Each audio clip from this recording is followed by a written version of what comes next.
আপনাদেরকে একটা চমৎকার হাদিস আপনাদেরকে বলি, খুব চমৎকার সহিহ বুখারীর হাদিস। যারা এখানে বসে আছেন নবীকে ভালোবাসেন সবাই? সবাই না? আচ্ছা, কেউ তো দেখেননি নবীকে। না দেখি প্রেম, না দেখি ভালোবাসা, কিয়ামতের দিনেও যেন একটু দেখা হয়, এরকম ইচ্ছা আছে কার কার? মাশাআল্লাহ মাশাআল্লাহ, সবার মুখস্থ। চলুন হাদিস শুনে নেন, সহিহ বুখারীর হাদিস। বর্ণনাকারিনীর নাম হলো আম্মা জান আয়েশা সিদ্দিকা রাদিয়াল্লাহু তাআলা আনহা। বাপের নাম আবু বকর, মায়ের নাম হলো উম্মে হানি। হাদিসের পরিভাষাতে আয়েশাকে বলা হয় মুহাদ্দিসা। শুধু এখানেই ক্ষান্ত নয়, আল্লাহ সুবহানাহু ওয়া তাআলা বলছেন সর্বশ্রেষ্ঠ গল্প, সর্বশ্রেষ্ঠ কথা আমি আল্লাহ সুবহানাহু ওয়া তাআলা পবিত্র আল কোরআনে ওহীর মাধ্যমে লিপিবদ্ধ করে দিয়েছি। আমি মনে করি যে একটা মানুষ তার জ্ঞানের পরিপূর্ণতা যদি অর্জন করতে চায়, তাহলে পৃথিবীর কোন সিলেবাস অধ্যয়ন করলে তার জ্ঞানের পরিপূর্ণতা লাভ হবে না, কখনোই সম্ভব নয়। তার একটা সিস্টেম আপনি একে দেখালে বুঝতে পারবেন। এই তোমরা এত এত কথা বলছো কেন? তুমি যদি একাই বকো তাহলে আর কি হবে? বেশি বকো না, চুপচাপ মেরে বসো। মাধ্যমিক পাস করার পরে দেখবেন সরকারিভাবে একটা সিস্টেম চালু করা আছে। একটা ছাত্রকে বলা হয় যে তুমি কোন বিষয়ে পড়াশুনো করবে। কেউ বাংলা, কেউ ইংলিশ, কেউ অঙ্কে, কেউ সায়েন্সে, তাই না? একটা দিক তাকে দিয়ে দেওয়া হয়। সেই দিকের তুমি স্পেশালিস্ট হিসাবে গণ্য হবে। ঠিক যেমন দেখবেন কানের ডাক্তার আলাদা, চোখের ডাক্তার আলাদা, হার্ট স্পেশালিস্ট, কেউ আপনার ব্রেনের ডাক্তার, কেউ আপনার সুগারের স্পেশালিস্ট। একটা কানের ডাক্তারকে যদি বলা হয় যে একটা পেটের কিডনিতে পাথর হয়েছে, আপনাকে অপারেশন করতে হবে, এর পক্ষে সম্ভব নয়। সম্ভব না। তার মানে পৃথিবীতে এমন কোন একটি সাবজেক্ট নেই যে সাবজেক্টটা অধ্যয়ন করলে একটা মানুষ এ টু জেড বিষয়ের জ্ঞান উপলব্ধি করতে পারবে বা অর্জন করতে পারবে, এরকম পৃথিবীতে কোনো বই আজও পর্যন্ত আসেনি। কিন্তু একটি মাত্র কিতাব আছে, তার নাম আল কোরআন। একটা মানুষ যদি মনে করে আমি জ্ঞানী হব, আমি মহাকাশ সম্পর্কে জানবো, কোরআনের ভিতরে পাবে। একটা মানুষ যদি বলে যে আমি বৈজ্ঞানিক হব, এর ভিতরে পাবেন। যদি একটা মানুষ যদি বলে যে আমি এই মুহূর্তে মানে অর্থনৈতিক ব্যাপারটা জানবো, আপনি এর ভিতরে পাবেন। যদি মনে করেন যে সুস্থভাবে কিভাবে একটা সমাজকে পরিচালনা করা যায়, এই পদ্ধতিটা আমি কোথায় গেলে সঠিক পাবো, এর ভিতরে পাবেন। এর ভিতরে পাবেন ছোটদের প্রতি ভালোবাসা, বড়দের প্রতি শ্রদ্ধা, পারিবারিক জীবনের সুন্দর একটা পরিকাঠামো গঠন করা, এ টু জেড বিষয় পবিত্র আল কোরআন আল্লাহ সুবহানাহু ওয়া তাআলা বলছেন তিবিয়ান লিকুল্লি শাই। প্রত্যেক বিষয় আমি আল্লাহ সুবহানাহু ওয়া তাআলা একটা করে বর্ণনা করে দিয়েছি। আমরা পবিত্র আল কোরআন থেকেই কথা শুনবো ইনশাআল্লাহ। আর যেগুলো শুনবো সেগুলো আল্লাহ তুমি আমাদের সকলকেই আমল করার তৌফিক দান করো, আমিন আমিন। যদিও আবহাওয়া আলহামদুলিল্লাহ খুবই ভালো, হয়তো এর থেকে অনেক খারাপ হতে পারত, প্যান্ডেল উড়িয়ে নিয়ে চলে যেত, এরকমও হতে পারত। সেই তুলনায় আলহামদুলিল্লাহ আল্লাহ নিশ্চয়ই এতে কোনো উপকার রেখেছে, এটা আমরা মনে করব। কেউ নিরাশ হব না, খারাপ কিছু ভাববো না, কারণ আল্লাহর পক্ষ থেকে যেটা ফয়সালা ওটা আসবেই। পবিত্র আল কোরআনে আল্লাহ সুবহানাহু ওয়া তাআলা বলছেন হুদাল লিন-নাস। পবিত্র আল কোরআন পাঠানোর উদ্দেশ্য হচ্ছে মানুষ এর থেকে সঠিক রাস্তা খুঁজে পাবে, তাই এতে আছে প্রতিটা মানুষের জন্য হেদায়েত। কি বললাম বুঝলেন? আচ্ছা, এখানে আলেম ওলামারা তো অনেকেই আছেন, প্লাস আমার থেকেও সবাই বড় আলেম। আমি অল্প বিদ্যাতে যা বুঝেছি, আল্লাহ সুবহানাহু ওয়া তাআলা শব্দ ব্যবহার করছেন নাস, মানুষ্য জাতির হেদায়েতের একটি কিতাব। এখানে হিন্দু, মুসলিম, ইহুদি, হাঁড়ি, চুয়ার, চামার, বাগদি, কে হানাফি, কে সাফি, কে মালিকি, কে ফারাইজি, কে দেওবন্দি, জামাত ইসলামী, পাথরচাপড়ি, আজমিরি, কাশ্মীরি, যত দল ও মত আছে, যা আছে, কাউকে আল্লাহ তাআলা টার্গেট করলেন না, ডাইরেক্ট বললেন মানুষ, মানুষের জন্য। তাহলে আমি 2-3 বার কথাটা রিপিট করলাম, তারপরেও আপনাদেরকে জিজ্ঞাসা করছি, কোরআন এসেছে কাদের জন্য? মানুষের জন্য, তাই না? এইবার একটা কথা আপনাকে বলি, আচ্ছা বলুন তো, মানুষ সব সময়তেই মানুষ থাকে? থাকে? থাকে না। আপনাকে দুটো একটা বাস্তববাদী লোক, তো আমি বাস্তব কথা বললে বুঝতে পারবেন। আপনার স্ত্রী বাড়িতে তরকারি কাটছিল, তরকারি কেটে যে জায়গাটা রাখে পাড়া গ্রামের মেয়েরা, ওটার নাম কি? বটিতে তরকারি রাখে? কথাটা বুঝে বলুন। আমি বলছি সবজি কেটে যে পাত্রেতে রাখে ওটা কি বলে? ঝুড়ি। ঝুড়ি, ঠিক, ঝুড়ি। ওই ঝুড়িতে রাখে। তা আপনার বাড়ির একটা ছাগল ছিল, কুরবানিতে পোষেছিলেন আপনি, ওই ছাগলটা এসে বারবার ঝুড়িতে সবজি মুখে নিয়ে পালিয়ে যাচ্ছে। আচ্ছা, আপনার স্ত্রী কখনো রাগ করে বলে, এই তুই ছাগল না ওয়া ছাগল? এটা বলে না। একটা চাষি মাঠে নাঙল লাগাচ্ছে, গরুটা টানতে টানতে আর যেতে পারছে না, চাষি গরুটাকে মারে আর বলে, এই গরু তুই গরু হ, এই কথা বলে না তো? না। অথচ আমি এখানে বসে আছি, আর এই যে লোকটা আমার পাশে আছে বারবার আমাকে গুতা মারছে, বারবার গুতা মারছে, তা আমি কি বলবো? সালাম মানুষ না অমানুষ রে, বলবো কি বলবো না? তার মানে বোঝা যাচ্ছে গরুকে গরু হতে গেলে কিছু উপার্জন করতে হয় না, ও জন্মসূত্রে গরু। ছাগল ও জন্মসূত্রে ছাগল, কিন্তু মানুষকে মানুষ হতে গেলে কিছু শিখতে হয়। কি বললাম বুঝলেন? এবার আপনাকে আর একটা কথা বলছি, মানুষের আবার অনেক কোয়ালিটি আছে। এক, জ্বর, সর্দি, পাতলা পায়খানা, পেটের যন্ত্রণা, যারা ওষুধ দেয় তাদের কি বলে? ডাক্তার। আপনার তো ভালো বুদ্ধি, আপনার ডাক্তার। তা ডাক্তার এই যে পেশাটা, এটা ভালো না খারাপ? ভালো, মানুষের কল্যাণ হয় অনেক, তাই না? এটা ভালো। আচ্ছা, আপনাদের স্কুলে যিনি মাস্টারি করেন, ওনাকে সবাই স্যার বলেন, এই স্যার উপাধিটা এটা ভালো না খারাপ? ভালো। এখন জলসা শুনতে সে সালুয়া মাদ্রাসা থেকে একটা লোক নতুন একটা সাইকেল চুরি করে নিয়ে চলে গেছে, তার নাম কি? চোর। আচ্ছা, এ ভালো না খারাপ? খারাপ। আচ্ছা, আর একটা বলি, একটা লোক মাদ্রাসার 4-5টা পায়খানা বাথরুম পরিষ্কার করার জন্য ভর্তি হয়ে গেছে, লোক ডেকে এনেছে, বহরমপুর থেকে 4জন 4টে ঝেঁটার বালতি নিয়ে এসেছে, ওদের কি বলে? মেথর। এরা ভালো? অবশ্যই ভালো, এরা জনগণের উপকার করে, ওদের থেকে ভালো আর পৃথিবীতে কেউ নেই, ওরাও ভালো, কিন্তু উপাধিটা একটু শুনতে খারাপ, তাই না?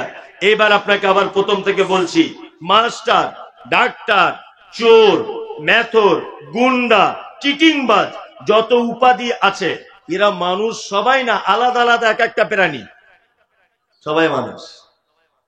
তার মানে এক একজনার কর্মের পরিবর্তনে তার উপাধির চেঞ্জ হয়েছে, তাই না? ঠিক তেমন আল্লাহ সুবহানাহু ওয়া তাআলা মানুষের জন্যই কোরআন অবতীর্ণ করেছে, তবে এই মানুষকেই আল্লাহ সুবহানাহু ওয়া তাআলা বিভিন্ন কর্মের কারণে, বিভিন্ন তার আখলাক চরিত্রের কারণে বিভিন্ন নাম দিয়ে এই মানুষকেই কোরআন মাজিদ আবার ডেকেছেন। দেখেছেন না? প্রমাণ এই দেখুন, আপনাকে বলি, কোরআনে আছে কাফিরুন, কাফের আছে না? কাফিরুন। তারপরে আছে মুশরিকুন, আছে আছে।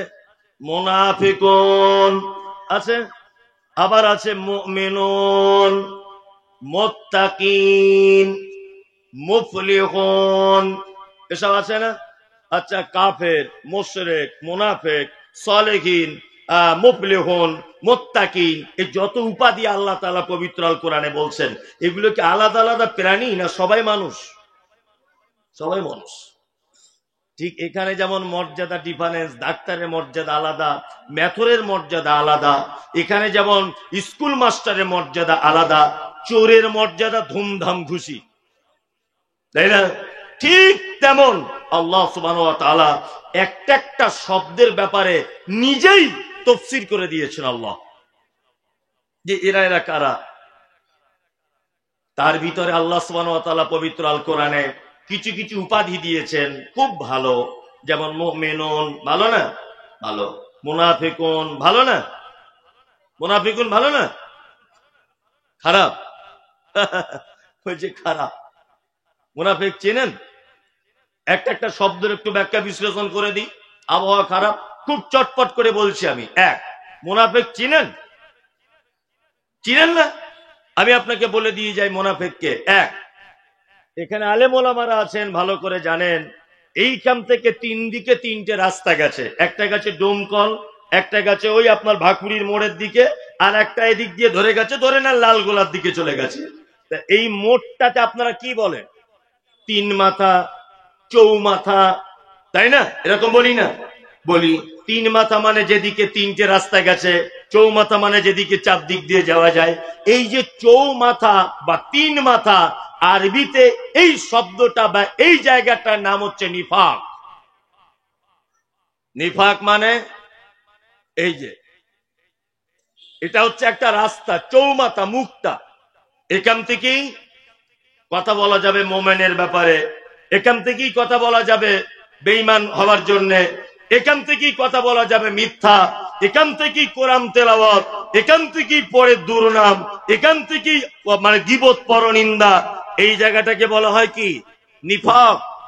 যেখানে একই ব্যক্তির ব্যাপারে ভিন্ন পরিস্থিতিতে, ভিন্ন সময়ে ভিন্ন কথা বলে, এ হচ্ছে পাক্কা মুনাফিক।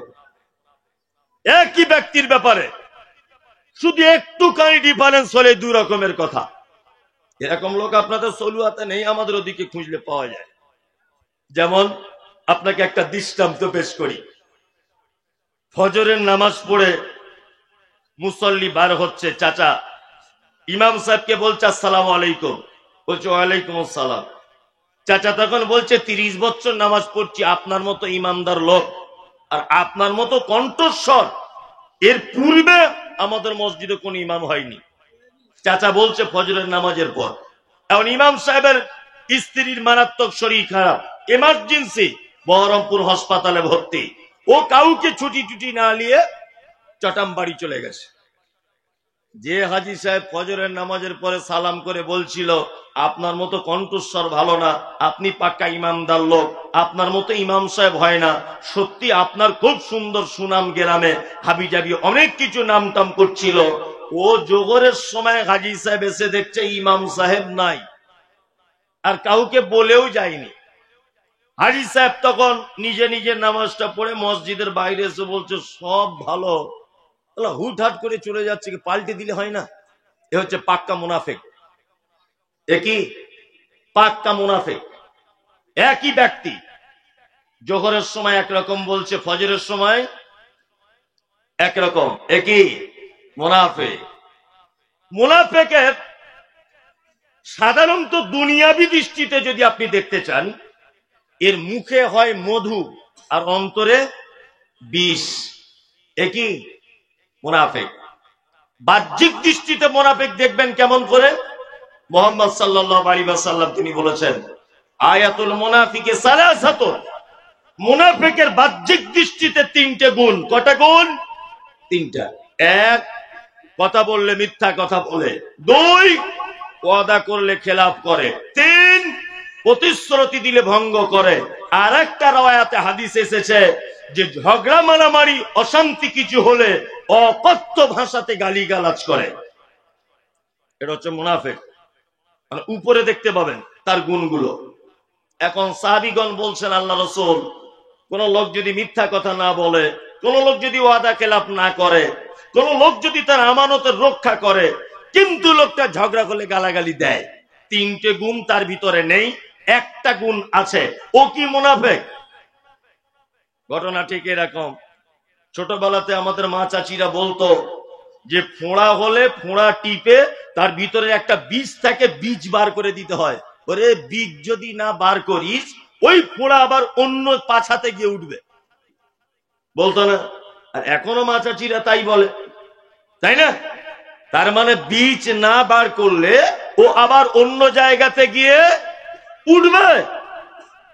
তা ঠিক তেমন ওর ভিতরে একটা মুনাফিকের গুণ রয়েছে, মানে ওর ভিতরে মুনাফিকের বীজ রয়েছে, বীজটা তুলে ফেলতে হবে। ভালো করে বুঝে নেন অন্তরের দিক দিয়ে মুনাফিককে। তারপরে এখনো তো মূল কথা আসিনি আমি, এখন সবে জমি রেডি হচ্ছে। চলুন অন্তরের দিক দিয়ে মুনাফিককে আল্লাহ তাআলা বলছেন, অমিনান নাসি মাইয়াকুলু আমান্না বিল্লাহি ওয়া বিল ইয়াউমিল আখিরি ওয়া মা হুম বিমুমিনিন। দল দল লোক, দল দল তারা এসে আল্লাহ নবীকে এসে বলছেন, আল্লাহ নবী আমরা আল্লাহকে বিশ্বাস করি, কিয়ামতকেও বিশ্বাস করি, আপনাকে রসূল এবং নবী বলে মানি। আল্লাহ সুবহানাহু ওয়া তাআলা এই দলবদ্ধ মানুষদের ব্যাপারে সার্টিফিকেট দিতে গিয়ে বলছেন, ওমা হুম বিমুমিনিন, একজনও তারা মুমিন নয়। আপনার কাছে ঈমানের স্বীকৃতি দেয় আর আপনার গোপন তথ্যগুলো সব আবু জেহেল, আবু লাহাব, উতবা, সাইবা, মুনাফিকদের সর্দার, তাদের কাছে গিয়ে সব ফাঁস করে দেয়। এরা হচ্ছে মুনাফিক। আচ্ছা বলুন, ইসলামের সব থেকে বেশি ক্ষতি করেছে মুহাম্মদ সাল্লাল্লাহু আলাইহি ওয়াসাল্লাম থেকে শুরু করে আজ 2024 আমি মুমতাজুল ইসলাম পর্যন্ত ইসলামের সব থেকে বেশি ক্ষতি করেছে, সর্বনাশ করেছে কারা জানা আছে? জানা আছে? আমি ওটা বলিনি, কোন শ্রেণীর মানুষ ইসলামের সব থেকে বেশি ক্ষতি করেছে? মুনাফিক। শুধু ইসলামের ক্ষতি করেনি, মুসলিম উম্মাহকে যত জায়গায় বিপদে পড়তে হয়েছে প্রত্যেক বিপদের পিছনে একটা মুনাফিকের হাত রয়েছে, আছে না নেই? এই তো সেই মুর্শিদাবাদ যার ইতিহাস আজও পর্যন্ত স্কুল কলেজে পড়ানো হয়। এই সেই মুর্শিদাবাদ, যে মুর্শিদাবাদের মাটিতে জন্ম হয়েছিল নবাব সিরাজউদ্দৌলা। মনে আছে ব্রিটিশরা যখন বিল পাস করেছিল, পার্লামেন্টে ইতিহাস পড়ে দেখবেন, মুসলমান দাড়ি রাখলে কর লাগবে, মুসলমান নামের আগে মোহাম্মদ লিখলে কর লাগবে, মুসলিমরা পাঞ্জাবি পরে ঘুরলে তার কর লাগবে, মুসলিমরা একটা দুটোর বেশি বাচ্চা হলে তার কর লাগবে, মসজিদ বানাতে গেলে কর লাগবে, মাদ্রাসা তো দূরের কথা। এইরকম ভাবে মুসলিমদের বিপক্ষে যখন ব্রিটিশ সরকার যখন বারবার পদক্ষেপ নিচ্ছিলেন, নীল চাষীদের কাছ থেকে মেরে ধরে জোর করে অধিক কর আদায় করার সিদ্ধান্ত যখন নেওয়া হচ্ছিল, এই নবাব সিরাজউদ্দৌলা ব্রিটিশকে এই দেশ ছাড়া করার জন্য নদিয়ার পলাশীর আমবাগানে যুদ্ধ ডেকেছিলেন। মনে আছে এটা? পলাশীর আমবাগানে যুদ্ধতে জয়লাভ করেছিলেন না হারতে হয়েছিল? হারতে হয়েছিল। আপনি নিশ্চয় এটাও জানেন যে নবাব সিরাজকে পলাশীর আমবাগান খেয়ে মার খেয়ে চলে আসতে হয়েছিল।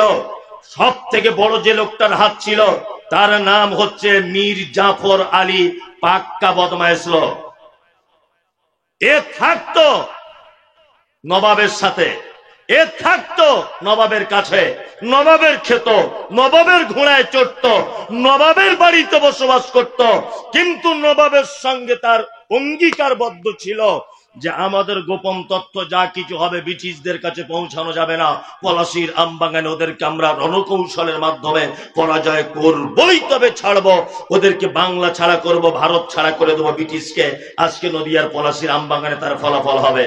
আর এই বেঈমান বিশ্বাসঘাতক মীর জাফর আলী সমস্ত নবাব সিরাজউদ্দৌলার কথাবার্তারা ব্রিটিশদের কাছে গিয়ে চালান করে দেওয়ার ফলে ব্রিটিশরা নবাব সিরাজের সমস্ত গোপন তথ্য জেনে যাবার পরে নবাব সিরাজকে এবং তার দলবলকে মারতে সুবিধা হয়েছিল। আমি প্রথম যখন বক্তব্য জগতে বক্তব্য রাখতে আসি, তখন বক্তব্য রাখতে রাখতে একাধিক বক্তব্যতে বলেছি যে ডাক্তার জাকির নায়েককে দেশ থেকে তাড়ানো হয়েছে, এর জন্য ভারতবর্ষের সরকার তিনি দায়ী। আমি এ কথা একাধিকবার বক্তব্যতে বলেছি। ডাক্তার জাকির নায়েককে দেশ ছাড়তে হয়েছে অমিত বাবু এর জন্য দায়ী, একথা আমি বলেছি। ডাক্তার জাকির নায়েককে বক্তব্য দেওয়া হয়নি, মুম্বাই থেকে তাড়িয়ে দেওয়া হয়েছে, এর জন্য দায়ী হয়তো আমাদের দিলীপ বাবু। এরকম অনেক বক্তব্য রেখেছি। তারপরে ওনার ব্যাপারে বিভিন্ন ওয়েবসাইট, বিভিন্ন জ্ঞানীগুণী, ওনার সঙ্গে যারা পিস টিভিতে কাজ করতেন, তাদের সাথে সেই সমস্ত আলেমদের সঙ্গে কথাবার্তা বুঝে আমি যা বুঝলাম, তাতে করে ডাক্তার জাকির নায়েক এই দেশ ছাড়তে নরেন্দ্র মোদীর যত না অবদান, যত না হাত রয়েছে, অমিত বাবুর যত না হাত রয়েছে, দিলীপ বাবুর যত না হাত রয়েছে, তার থেকে ওই লোকটাকে দেশ ছাড়ার পিছনে সব থেকে বড় হাত রয়েছে দাড়িওয়ালা, টুপিওয়ালা, বড় পাঞ্জাবিওয়ালা মুনাফেক হুজুরদের। এই মুনাফেক হুজুররা বাংলাদেশের প্রখ্যাত আলেম, সকলেই জানেন, নাম হলো তার আব্দুর রাজ্জাক বিন ইউসুফ। ইন্ডিয়া কারুর বইয়ের শাড়ি ধরে টেনেছে, কারুর মেয়ের ওড়না ধরে টেনেছে, ও কেন ভিসা পায় না? তসলিমা নাসরিন একজন ব্যভিচারিণী মহিলা, সে ভারতবর্ষে আসার ভিসা পায়, আর আব্দুর রাজ্জাক বিন ইউসুফ ভিসা পায় না। কেন? কি তোমার সর্বনাশ করেছে? ভিসা পায় না এই বিশ্বাসঘাতক মুনাফেক, দাড়িওয়ালা, বড় পাঞ্জাবিওয়ালা, টুপিওয়ালা, পীর ফকির হুজুর, এই মুনাফেকদের দলেরা এদেরকে ভিসা আটকে দেয়। সব সমাতে গিয়ে অভিযোগ করার কারণে এদের ভিসা থেকে বঞ্চিত করা হয়। ইসলামের সব থেকে বড় সর্বনাশ করেছে কারা? এই কোন দিকে পানির বোতল দেখেননি চোখে? আমার দিকে ফিরতে হবে, পানির বোতল দেখছে, এদিকে ফিরুন। ইসলামের তাহলে সব থেকে বড় সর্বনাশ করেছে কারা? মুনাফেকরা। এইবার আপনাদের একটা একটা করে কোরআনের আয়াত বলছি, আর আমার যদি কোথাও মিস হয়ে যায়, পিছনে আলেম ওলামারা বসে আছে, আমাকে নক করবেন, কোনো অসুবিধা নেই, এখনই নক করবেন, স্টেজেই নক করবেন যেটা আপনি ভুল বলে দিলেন। এক, পৃথিবীর সব থেকে বড় পাপ, হাদিস এবং কোরআনে 70টা কাবিরা পাপ খুঁজে পাওয়া যায়। কটা? 70টা। তার প্রথম নম্বরে শিরক, পৃথিবীর সব থেকে বড় কাবিরা পাপ। কি নাম? শিরক, তাই তো? দ্বিতীয় বড় পাপ, আমি সিরিয়াল বাই বলতে পারছি না, তবে দ্বিতীয় বড় পাপ ধরে নেন, এতিমের মাল অন্যায় ভাবে আত্মসাৎ করা। তৃতীয় বড় পাপ, পিতামাতার সঙ্গে অসৎ ব্যবহার করা। চতুর্থ বড় পাপ, মিথ্যা সাক্ষ্য প্রদান করা। পঞ্চম নম্বর বড় পাপ, যুদ্ধের ময়দান থেকে পালিয়ে যাওয়া। ষষ্ঠম নম্বর বড় পাপ, সুদের টাকা খাওয়া। সপ্তম নম্বর বড় পাপ, ব্যভিচারে লিপ্ত হওয়া। এইগুলো হচ্ছে পৃথিবীতে 70টা বড় পাপের ভিতরে সিরিয়াল বললাম 7টা। এগুলো হচ্ছে পাপের জগতে বড় বড় পাপ, আরো আছে। এবার আপনাকে বলছি, একটা লোক শিরিক করলো, একটা লোক শিরিক করলো, ও জাহান্নামে যাবে। 2, একটা লোক পিতামাতার সঙ্গে সদ্ব্যবহার করলো, ও জাহান্নাম যাবে। একটা লোক মদ পান করলো, ও জাহান্নামে যাবে। তবে এখানে যত আলেম ওলামা আছেন এবং আপনারা আছেন, আপনারা একজন এটা প্রমাণ করে আমাকে দেখান যে আল্লাহ সুবহানাহু ওয়া তাআলা মুশরিকদের ব্যাপারে এবং পিতামাতার অবাধ্যকারীর ব্যাপারে, সুদ পান করার ব্যাপারে, ঘুষ খাওয়ার ব্যাপারে, জেনা করার ব্যাপারে নির্দিষ্ট জাহান্নামের কোন জায়গায় স্থান উল্লেখ করেছে যে এই জায়গাটায় মদ পানকারী থাকবে, এরকম একটাও নেই।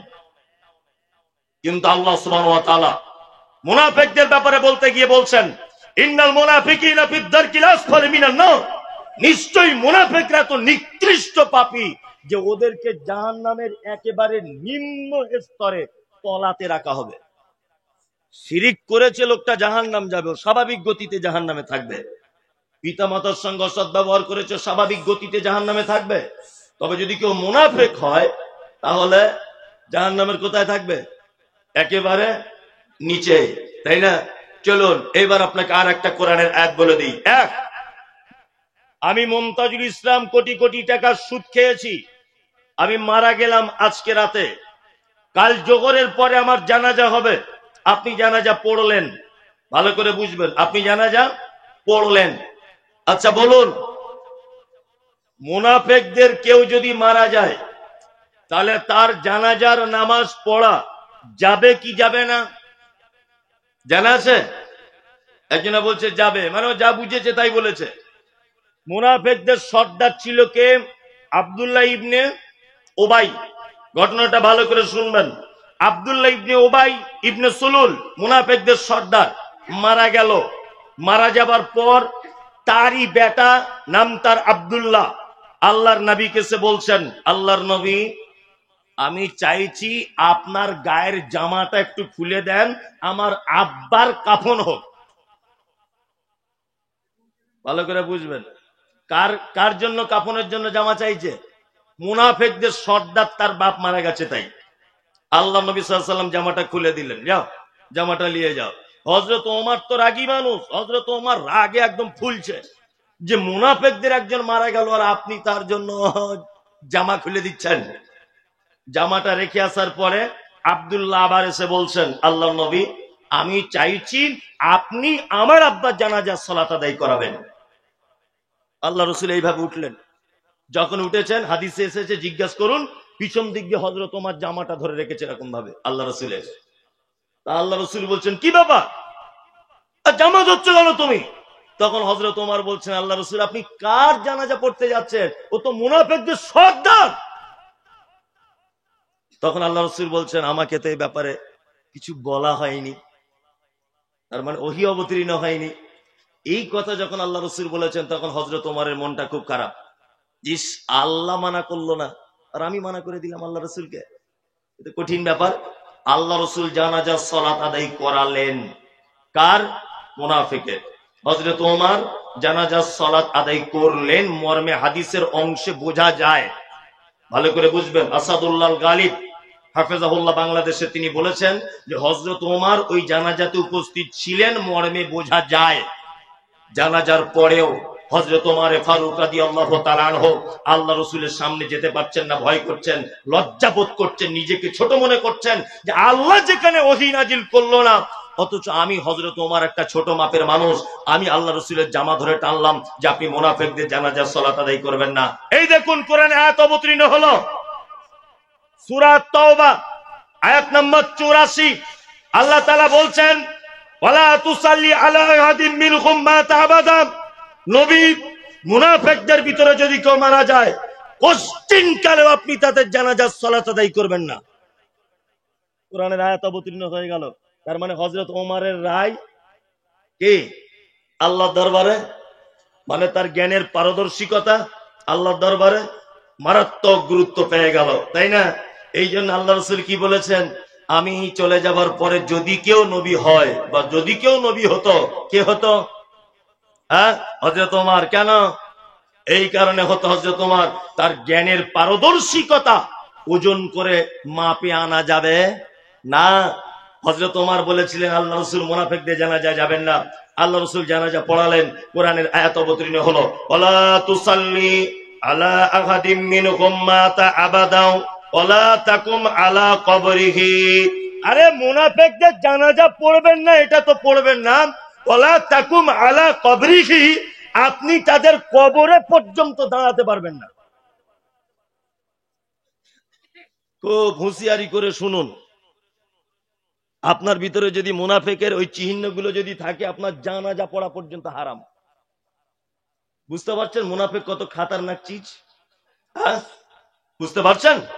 চলুন এইবার আর একটা কথা বলে দিই। কারণ আল্লাহ বলছেন, কারণ ইন্নাকুম কাফারু, নিশ্চয়ই তারা অস্বীকার করেছে, বিল্লাহে আল্লাহর সাথে, ও রাসূলিহি রাসূলের সাথে, ও মাতু ওহুম ফাসিকুন, এবং তারা মৃত্যুবরণ করেছে ফাসিক অবস্থায়। তাই এবার একটা কথা বলি, আমি লাখ লাখ টাকা সুদের খেয়েছি, আমি ব্যভিচার করেছি, আমি হারাম খেয়েছি, আমি কাউকে হত্যা করেছি, আমি মদ পান করেছি, আমি এক কথায় বড় বড় পাপীদের ভিতরে একজন। বলুন তো আমার জানাজা পড়া যাবে কি যাবে না? আমার জন্য দোয়া করা যাবে কি যাবে না? অবশ্যই যাবে। এ রাইট আপনার আছে, আপনি দোয়া করতে পারেন। কি? নামাজ পড়লেন নিজে নিজে, আমি আপনার ভাই, আল্লাহ মুমতাজুল ইসলাম আমার ভাই বড় বড় পাপ টাপ করেছিল, এগুলো আমরা সবাই জানতাম, তুমিও নিশ্চয়ই জানো, দয়া করে আল্লাহ তুমি আমার ভাইকে ক্ষমা করে দাও, এটা বলা যাবে কি যাবে না? বলা যাবে তো? অবশ্যই যাবে। এই পাপীদের জন্য ক্ষমা প্রার্থনা করা যাবে না? অবশ্যই যাবে। কিন্তু আল্লাহ তাআলা নবীকে বলছেন, এবার একটা আশ্চর্য কথা শুনুন। আমি জানি বৃষ্টি আসছে, তবে এই কথাটা রক্ষা করে তবে যাওয়ার চেষ্টা করুন। আল্লাহ তাআলা বলছেন, ইস্তাগফির লাহুম, ক্ষমা প্রার্থনা করেন। আওলা তাস্তাগফির লাহুম, ক্ষমা প্রার্থনা নাই বা করেন। ইন তাস্তাগফির লাহুম ৭০ মাররাতান, আপনি যদি মুনাফিকদের জন্য একদিনে ৭০ বার যদি ক্ষমা প্রার্থনা করেন, কতবার? ৭০ বার। আল্লাহ তাআলা বলছেন, ফালা ইয়াগফির আল্লাহু লাহুম, তারপরেও আমি মুনাফিকদের ক্ষমা করব না, কখনোই ক্ষমা করব না। আল্লাহ তাআলা নবীকে বলছেন, ইস্তাগফির লাহুম, আপনি ক্ষমা প্রার্থনা করেন।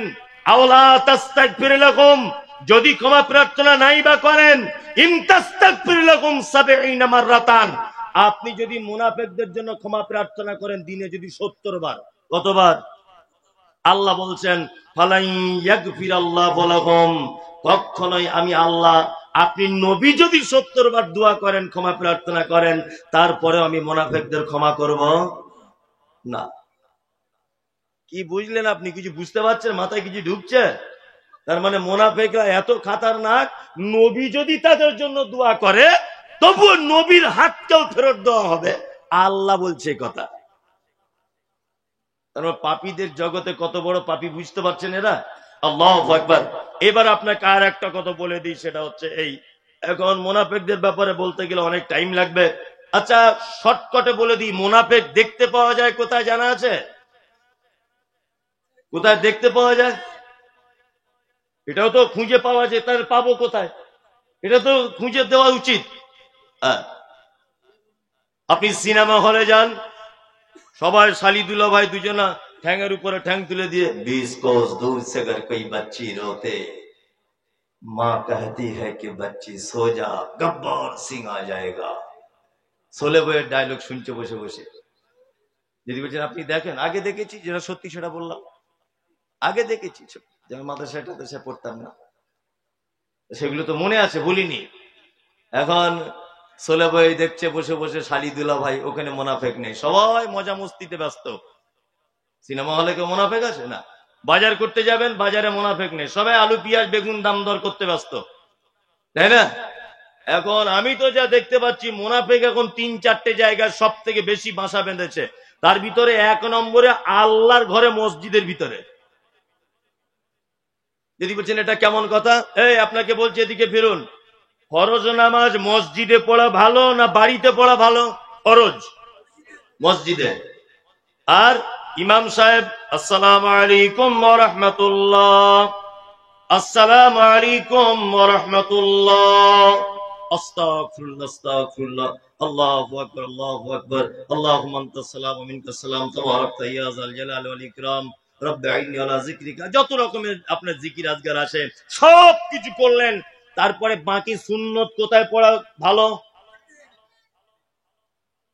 মানে হযরত মুহাম্মদ সাল্লাল্লাহু আলাইহি ওয়াসাল্লাম এত বড় বৈজ্ঞানিক ছিলেন, তিনি ঠিক ধরেছেন যে এদের যদি মসজিদে সুন্নতের পারমিশন দিয়ে দেওয়া যায়, তাহলে কার বউ কোথায় যাচ্ছে, আর কার ছেলে কি করে, কার জমি কেমন, কার মোটরসাইকেল কি কালারের, এইসব দুনিয়াবি কথাতে এরা বসে বসে টাইম নষ্ট করবে।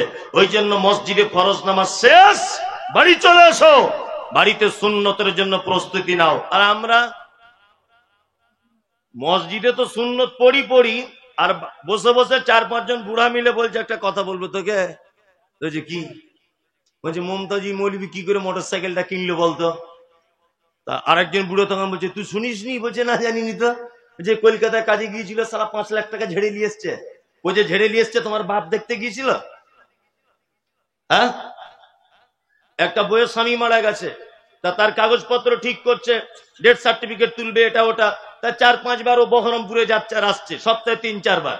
তা চায়ের দোকানে কিছু লোক, বয়স্ক লোক, বুড়ো লোক বসে বসে বলছে কি ব্যাপার, আগে ঘরে থাকতে এখন কেন বারে বারে যাচ্ছে? আরেকজন তখন বলছে দেখ, মনে হয় কোনো কট লাইন টাইন করেছে। তো ও যে কট লাইন করেছে তুমি দেখতে গিয়েছিলে? হ্যাঁ, এই হচ্ছে পাক্কা মুনাফিক, একে পাক্কা মুনাফিকে। ওই জন্য বলেছি যে মসজিদের ইমাম সাহেবের এটা দায়িত্ব হবে। ইমাম সাহেব তো বেচারা পরের অধীনে থাকে, ওকে দায়িত্ব দিলে বিপদ হয়ে যাবে। অন্তত পক্ষে এই সিস্টেমটা চালু করবেন। এই গরমের দিন আসছে, নামাজ পড়া শেষ, 4 মিনিটের মধ্যে পাকা টাকা সব বন্ধ। কি বললাম বুঝলেন? 3 থেকে 4 মিনিটের মধ্যে পাকা টাকা সব বন্ধ। শুধু ইমাম সাহেবের ঘরে ওর প্রয়োজন মতো ব্যবহার করবে। মসজিদের পাকা চালিয়ে কার বউ কোথায় যায়, কার গরু হারিয়ে গেছে, কে মোটরসাইকেল কিনেছে, কে রাস্তার ধারে জমি কিনেছে, তোমার কি বাপের ঠিকাদারি লো আছে নাকি? এই মসজিদে আপনাদের দিকে আলোচনা করে সব? এসব মুনাফেকের দল।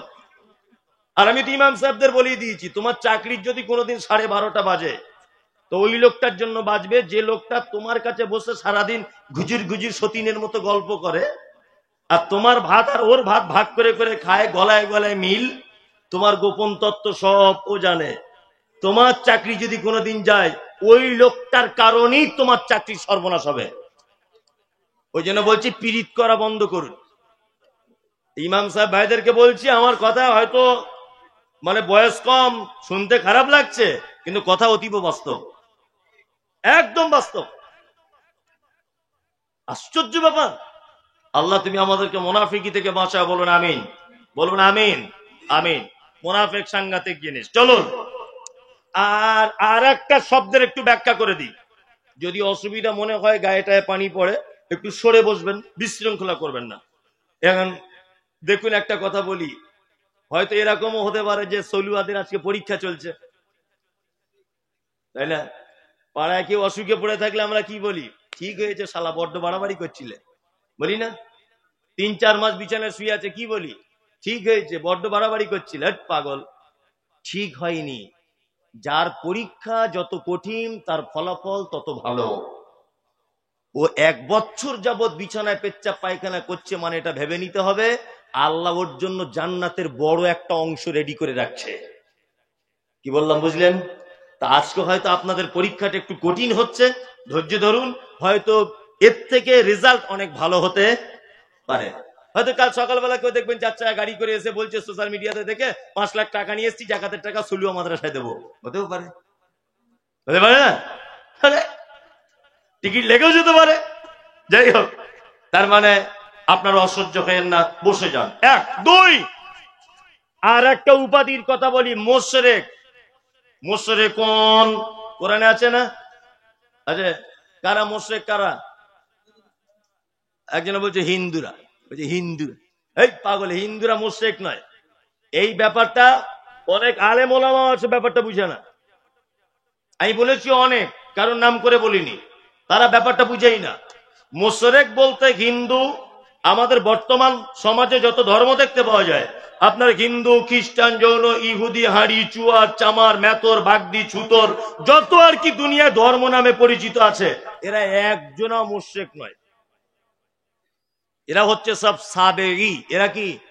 সাবেঈ। কোরআনে শব্দ এসেছে সাবেঈ। সাবেঈ কারা? সাবেঈ হচ্ছে তারা যারা আল্লাহকে বিশ্বাস করে, তারপরেও এক একটা দেবদেবীর এক এক রকমের আলাদা আলাদা পাওয়ার আছে, এইটা বিশ্বাস করে। এরা হচ্ছে সাবেঈ।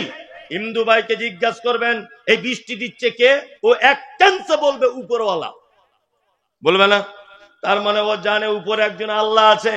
কিন্তু ওই লোকটাই তার বেটাকে বলছে, তার বেটিকে বলছে, এই আজকে সরস্বতী পুজো, সরস্বতী হচ্ছে বিদ্যার দেবী, যদি চাকরি বাকরি পেতে চাস তাহলে সরস্বতীর কাছে যা।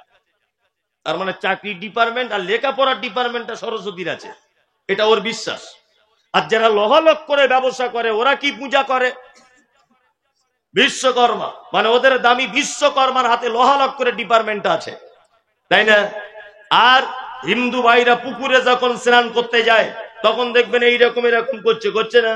হিন্দু শাস্ত্রের দাবি হচ্ছে এই, সারা পৃথিবীতে যত মানুষ এবং যা কিছুর আগমন, প্রত্যেক প্রাণী গঙ্গা দেবীর সন্তান।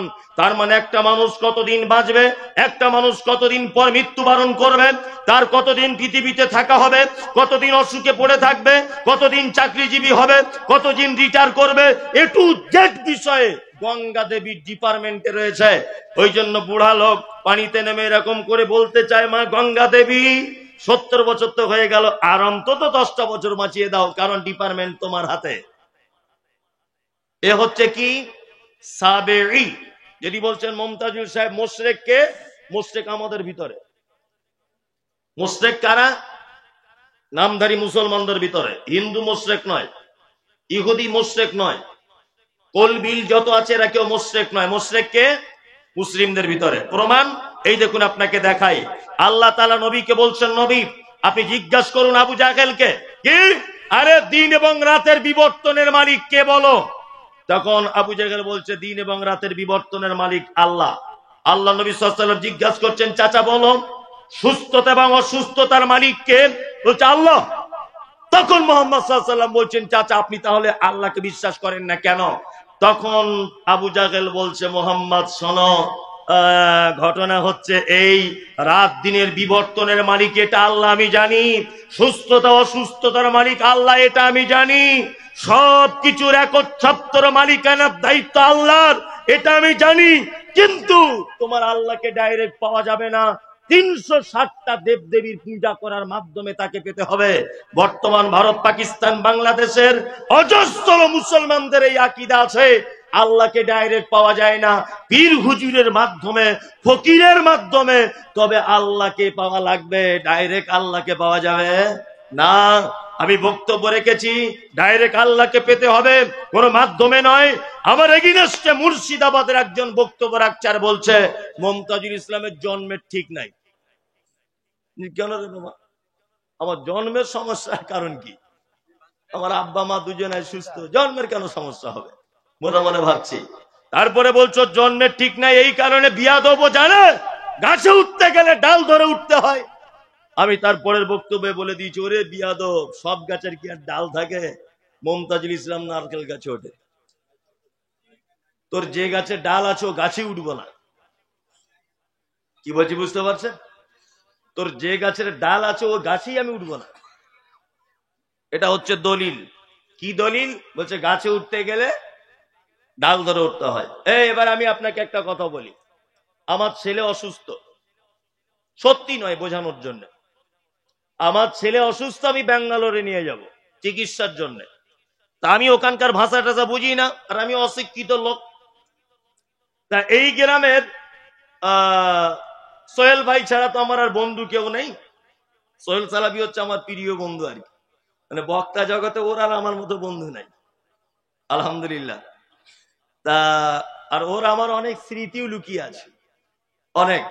গত বছরে ঠিক এই অবস্থা, আমার মাদ্রাসায় জলসা প্রধান বক্তা ছিল, মানে স্টেজে উঠবে, ওর খাওয়াটাও হয়নি, ও খেতেও পায়নি, সত্যি যেটা বলেছে। এত বৃষ্টি, আপনাদের তো কম, আর সে মনে হয় 3-4 ঘন্টা একভাবে বৃষ্টি। ওই জন্য সোহেল সালাফি আজকে প্রতিশোধ দিয়ে নিল। যাই হোক, বন্ধু মানুষ।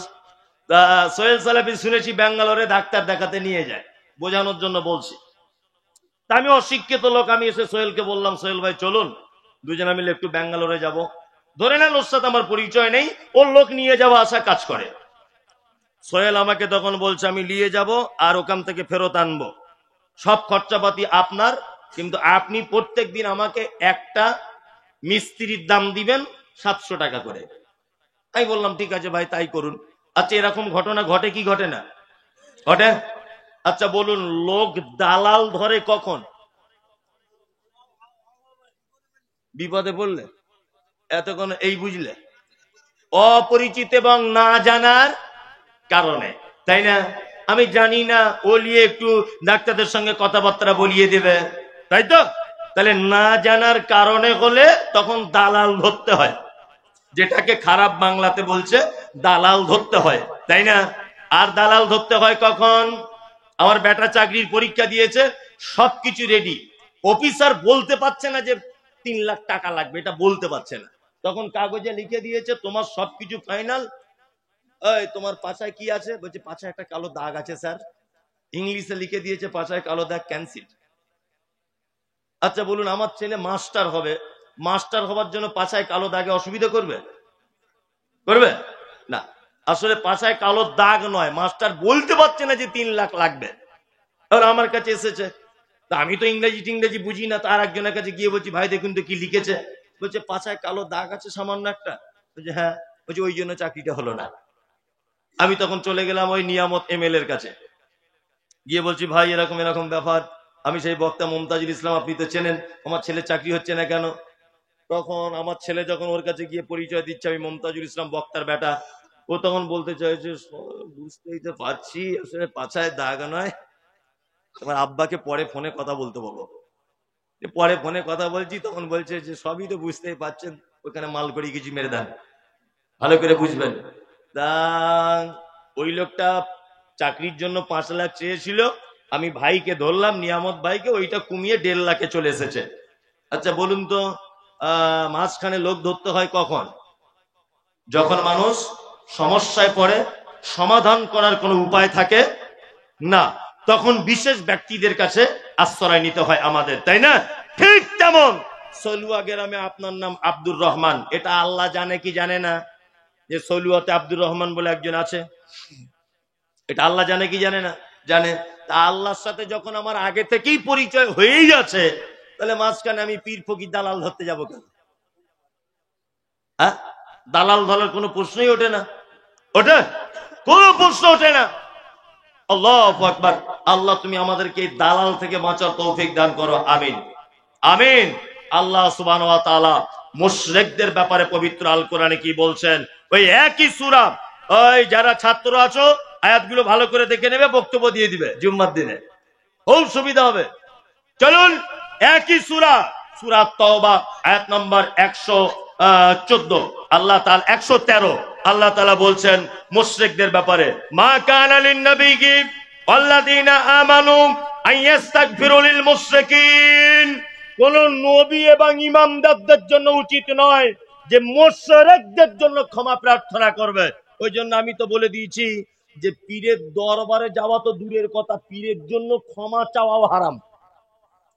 ও দরবারের তো দূরের কথা, পীরের জন্য দোয়া করাও হারাম।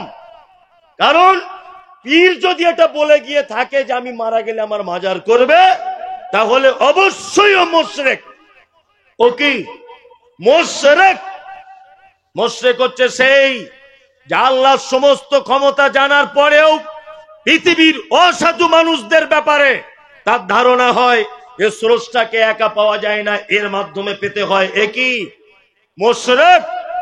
আল্লাহ তাআলা বলছেন ইমানদার এবং নবী, এখানে কথা বোঝার চেষ্টা করুন। আল্লাহ নবীদের শুধু খাস করলেন না, নবীদের যদি খাস করতেন ব্যাপার আলাদা। আল্লাহ মোমেনদেরকে জুড়ে দিয়ে বলছেন তোমরা যারা ঈমানের স্বীকৃতি প্রদান করেছ, তোমাদের জন্য উচিত নয় আইয়াস্তাগফিরা লিল মুশরিকিন, মুশরিকদের জন্য ক্ষমা প্রার্থনা করবে। আল্লাহ তাআলা তারপর আবার বলছেন ওয়ালাউ কানু উলি কুরবা, মুশরিক যদি তোমার নিকট আত্মীয় হয় তবুও তার জন্য ক্ষমা প্রার্থনা করা যাবে না। এইবার একটা কথা আপনাদেরকে বলে রাখছি, কথাটা বললে জানি না বিশৃঙ্খলা হবে কিনা। আপনাদের যাদের বাড়িতে বেটা বেটি আছে, বেটিগুলো তো বিয়ে দিচ্ছেন আলহামদুলিল্লাহ, দিচ্ছেন না? দিচ্ছেন। প্রাপ্তবয়স্ক হয়ে গেলে সকলেই বিয়ে শাদী দেন আলহামদুলিল্লাহ। ঘটক এসে বলছে একটা ভালো ছেলে দেখেছি। ওই যে ছেলে কি করে, বলছে ছেলে ভাকুড়ি হাই স্কুলের মাস্টার। তা বলছে তাহলে তো এর থেকে আর ভালো ছেলে দুনিয়ায় পাওয়াই যায় না, বিয়ে শাদী রেডি। আর একজন সোহেল সালাফি আলেম মানুষ, ও গিয়ে বলছে ভাই ওর হাতে যে তুমি বেটিটা তুলে দিচ্ছ, ও তো মাজার পূজারি। তখন বলছে তোমাদের যত সব এটে পাখামু কথা, ছেলে চাকরি করে এত ভালো ছেলে, বলছে মাজার, সামান্য জিনিসের জন্য আটকে যাবে। কথাবার্তা দেখুন, কথাবার্তা এই না?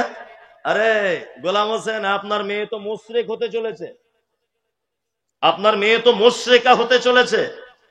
কোন মাজার পূজারীদের সঙ্গে আত্মীয়তা করা হারাম, এবং কোন মাজার পূজারীর জন্য দুয়া পর্যন্ত প্রার্থনা করা, ক্ষমা প্রার্থনা করা হারাম। ওই জন্য আমি বলে দিয়েছি, সবাই একটা জিনিস বুঝেছে, ওই আলা হজরত নাকি একটা দল বার হয়েছে, আলা হজরত, বড় টুপি, মুর্শিদাবাদের একটা আছে, পান টান খেয়ে খুব আমার বিরুদ্ধে বলে, সরুপাড়া মুখ, ওর কি নাম, না ওর নাম বলবো না, ওর নাম মুখে বললে অজু ভেঙে যেতে পারে, ওই জন্য বলবো না আমি। কারণ হচ্ছে ও পাক্কা মুশরিক, পাক্কা মুশরিক, মাজারে সেজদা দেয়। আল্লাহু আকবার। শাহনেওয়াজ, পান্না, হীরা, টেলিকম, বালিরঘাট। কত? 20,000। মাশাআল্লাহ, জাযাকাল্লাহু খাইরান হাসানাল জাযা। যাই হোক, আমি আদায়ের কথা বলছি, আমাকে 2-4 মিনিট একটু টাইম দেন, আমি একটু ক্লিয়ার করে নিই। আমি ঠিক আদায়ের কথা বলবো, আর ডিস্টার্ব করলে সবই গন্ডগোল হয়ে যাবে। যে কথা বলছিলাম সেটা হচ্ছে এই, আল্লাহ সুবহানাহু ওয়া তাআলা বলছে আলাউ কানু উলি কুরবা, মুশরিক যদি তোমার নিকট আত্মীয় হয় তবুও তার জন্য ক্ষমা প্রার্থনা করা যাবে না। আমাদের মাঝে একজন নবী ছিলেন, ইব্রাহিম আলাইহিস সালাম। নাম জানেন? ওর আব্বা কি ছিল? শুধু মুশরিক তো মুশরিক না, জাতা মুশরিক না, ও আল্লাহ তৈরি করে বিক্রি করত। এত বড় চিটা। কি বললাম বুঝলেন? বাঁচতে পেরেছে? কিয়ামতের দিনে বাঁচতে পারবে না। আল্লাহ তুমি আমাদের সকলকে বাঁচার তৌফিক দান করো এই মুশরিকদের হাত থেকে, আমিন। শিরক পৃথিবীর এক ভয়াবহ পাপ। ছোটখাটো শিরক, বড় শিরক তো যা আছে মাজার টাজারে যাবে, এগুলো বড় শিরক। ছোট শিরক এই যে 4টা আংটি পড়ে আছে হাতে, বলছে এটা রাতে চমকে চমকে উঠি তাই, পাথর লাগানো। এই পাথরটা কি ভাই? বলছে বহু কথা শোনে না। এইটা কি ভাই? বলছে ঘন ঘন বাপের বাড়ি চলে যায়, আসতে চায় না। এইটা কি? বলছে এইটা ঘন ঘন পেচ্ছাপ হয় তাই। সব শিরক। কি শিরক? এই পাথর একটা একটা 400-500 টাকা দিয়ে কিনে আনছেন। আল্লাহু আকবার। কলকাতা যান, এগুলো বড় বাজারে কেজি দরে বিক্রি হয়, কেজি দরে। 50 টাকা কেজি, 100 টাকা কেজি। ফুটপাতে বিক্রি হয়, কুকুরে পেচ্ছাপ করে ওতে। আর বস্তায় লাট দিয়ে রাখা আছে। ওই নাখোদা মসজিদের মেন গেটে ঢোকার সময় দেখবেন, আমি বলে দিচ্ছি, ইনফরমেশন দিচ্ছি, ওই বস্তাতে লাট দিয়ে রাখা আছে, কুকুরে পেচ্ছাপ করছে। আরে কুকুরে পেচ্ছাপ করে আংটি এখানে এনে অস্ত্র ধাতু বলে চালিয়ে দিচ্ছে, বলছে ওর বইয়ের ছেলে হবে। গাধা কি আর 2024 সালে খুঁজে পাওয়া যায়? এমবিবিএস ডাক্তার 4 বছর চিকিৎসা করে ফেল হয়ে গেল, আর কুকুরে পেচ্ছাপ করা পাথর নাকি ওর বইয়ের ছেলে করে দিবে। মারাত্মক বড় পাপ, মারাত্মক বড় পাপ। এত বড় পাপ যে এই পাপ করলে আল্লাহ কত রেগে যায়। সামান্য একটা জিনিস বললে আপনি বুঝতে পেরে যাবেন। আপনার বউ খুব সুন্দরী, ওর চুলটাও যেমন, ঠোঁটটাও তেমন, আর ওর চলন, আর মুচকে মুচকে হাসি, আর আড়াআড়ে দেখা, মানে ওর রান্না বান্না একদম মানে যাকে বলে অতুলনীয়। কি বললাম বুঝলেন? আচ্ছা বলুন, আপনার স্ত্রী যে এত সুন্দরী, আপনার কোনো অবদান আছে? কোন অবদান আছে? নাই। এই অবদান কার? আল্লাহ, তাই না? এবার আপনাকে বলছি, আপনার স্ত্রী হলো কি করে? না 500 টাকা মোহর দিয়েছেন, ইমাম সাহেবকে 500 দিয়েছেন, আর একটা নাকের ফুল দিয়ে দিয়েছেন, বউ হয়ে গেল, তাই না? 3-4 মাস এক জায়গায় সংসার করলেন, রাজমিস্ত্রি খাটতে চলে গেলেন দিল্লিতে। 6 মাস পরে আপনি বাড়ি আসছেন, তো ফোনের সুইচ অফ হয়ে গেছিল, ট্রেনের চার্জ নেই। তা আপনি বাড়ি এসেই দরজা খুলে দেখছেন আপনার সুন্দরী বউটা আপনার ছোট ভাইয়ের গলা ধরে শুয়ে আছে। আচ্ছা বলুন তো, রাগ হবে কি হবে না? রাগ হবে। তুই বিয়ে করেছিস? আচ্ছা, মাশাআল্লাহ। তার ওরও রাগ হবে। ওর যদি রাগ হয় আমাদের তো হবেই, তাই না? আরে পরশুদিন দক্ষিণ মালদাতে একটা প্রোগ্রাম করতে গেলাম, তা কোন একটা কথা প্রসঙ্গে আমি বলছি যে আল্লাহর পরে পরে আপনাকে বেশি ভালোবাসে কে? মানে জলসা স্টেজে বসে আছেন, একটা লোককে বোঝানোর জন্য বলছি যে আল্লাহর পরে পরে আপনাকে ভালোবাসে কে? তা লোকটা ডাইরেক্ট বলছে আমার বউ। তোর আরে যে মা পেটে রাখলো একবার বললি না, যে আব্বার কথাটা একবার অন্তত পক্ষে বলতে পারলি না? ডাইরেক্ট বলছে আমার বউ। তখন আমি বলছি ভাই সত্যি কথা বলছেন? বলছে সত্যি মিথ্যে জানি না, সমাজে যেটা চলছে সেটাই বললাম। একেবারে খারাপ কথা বলিনি, সমাজে এটাই চলছে। চলছে না? চলছে। আমি যতই ফটর ফটর করি, বাড়ি গেলে একটা কথা বলতে পারি না। কথা বললি ধুমকি দেয়, আর তুই বকো না তো ফালতু, তুমি বুঝেছ? ওরে আমি সব জায়গায় প্রধান বক্তা হয়ে বক্তব্য রাখছি, আর তোর কাছেই পাগল, যেইখানে যা কিছু বলতে যাচ্ছি। আল্লাহু আকবার। যে কথা বলছিলাম সেটা হচ্ছে এই শিরক। আপনার স্ত্রীর গলা ধরে আপনার ছোট ভাই রয়েছে শুয়ে, আপনার রাগ হবে? হবে না? হবে। কেন এত রাগ কিসের? এত অধিকার কিসের? কিসের এত অভিমান? এই যে আমার দিকে ফিরুন, এই যে হাতটা এরকম করছি। আচ্ছা বলুন তো, এই ফোল্ডিং সিস্টেম এটা কার দান? এখানে মাসে মাসে গ্রিজ টিরিজ করতে হয়। মোটর সাইকেলের চাকা যদি হতো, মোবিল গ্রিজ করতে হতো। এই যে হোল্ডিং সিস্টেম অটোমেটিক হচ্ছে না এটা, এখানে গ্রিজ টিরিজ ব্যাপার আছে? ডাক্তার কোনোদিন বলে যে শুয়ে পড়ে গ্রিজ করে দিই, ব্যাপার আছে না? এ কার দান? আল্লাহ। অক্সিজেন কে দেয়? আল্লাহ। আই পাওয়ার এটা কার? মাটিতে চলেন, মাটিটা কার? আল্লাহর। সমস্ত কিছু আল্লাহ।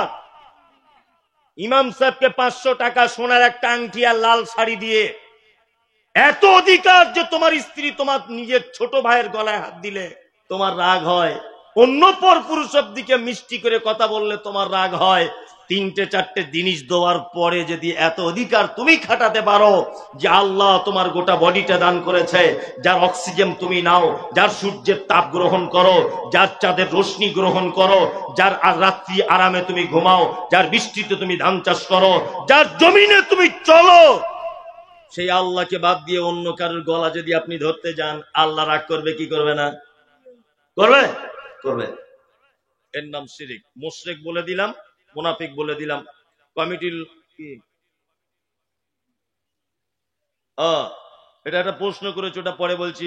আর আমাকে আর 2-5 মিনিট বলতে দেন, আমি 2-5 মিনিট বলি, তারপরে সবকিছু করছি।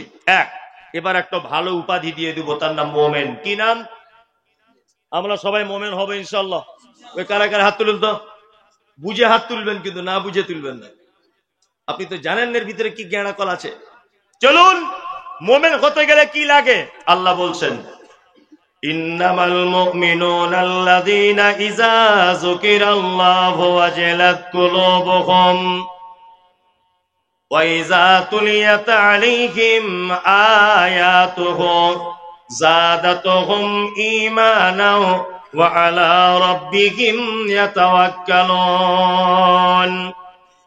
আল্লাহ বলে, মোমেন তারা যারা রাতের অন্ধকারে পাপ করে, দিনের দিবালোকে পাপ করে, আর পাপের পরে পরই আমার কথা স্মরণ হয়ে যায়, আর আমার কথা স্মরণ হয়ে গেলে সে তখন ভয়ে থরথর থরথর করে কাঁপে। এটা হচ্ছে মোমেনের 1 নম্বরের গুণ। দ্বিতীয় গুণ আল্লাহ বলেন, আয়াতুহু যাদাতুহুম ঈমানা ওয়া আলা রাব্বিহিম ইয়াতাওয়াক্কালুন। আর মোমেনের দ্বিতীয় নম্বরের গুণ হলো, মোমেন হলো সেই যার সামনে আমার আয়াত তেলাওয়াত করা হবে আর তার ঈমান বেড়ে যাবে। কোরআন মাজিদ পড়লে ঈমান বাড়ে, বাড়ে, বাড়ে তোমার? আলহামদুলিল্লাহ, একটা লোক খুঁজে পেলাম যে বাড়ে। আল্লাহু আকবার। সত্যি কোরআন মাজিদ পড়লে ঈমান বাড়ে, বাড়ে না? বাড়ে। আপনি যদি প্রমাণ দেখতে চান, এখানে কেউ হাজী সাহেব আছেন স্টেজে? কে আপনি? মাশাআল্লাহ, একজন হাজী সাহেব রয়েছেন। আর আমিও গিয়ে ঘুরে এসেছি কিছুদিন আগে, মক্কাতে দেখে এলাম। কাবার ইমাম ডক্টর আব্দুর রহমান আস-সুদাই হাফেজাহুল্লাহ, আল্লাহু আকবার, ফজরের সময় যখন তেলাওয়াত করেন, অধিকাংশ দিন তেলাওয়াতে মধ্যে মধ্যে 10 সেকেন্ড 20 সেকেন্ড অঝরে বাচ্চা ছেলেদের মতো কাঁদছে। আল্লাহু আকবার। Ethiopia, Tanzania, German, Japan, France, Bangladesh, Bharat, Pakistan, ভাষা বুঝুক আর না বুঝুক, সমস্ত মানুষ কেঁদে লুটিয়ে যাচ্ছে। আমার নিজে পরীক্ষা, উত্তর দিনাজপুরের একজন চাচা, বয়স্ক মানুষ, আমার সঙ্গে উমরা করতে গিয়েছিলেন।